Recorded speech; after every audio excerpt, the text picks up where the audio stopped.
সাবেক তথ্য প্রযুক্তি প্রতিমন্ত্রী জুনায়েদ আহমেদ পলককে গ্রেফতার করেছে পুলিশ।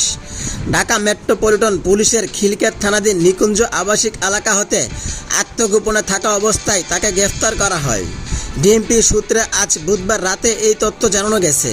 এছাড়াও দ্বাদশ জাতীয় সংসদের ডেপুটি স্পিকার শামসুল হক টুকু ও ঢাকা বিশ্ববিদ্যালয় ছাত্রলীগের সাধারণ সম্পাদক তানভীর হাসান সৈকতকে পল্টন থানাধীন রুজুকৃত মামলায় গ্রেফতার করা হয়।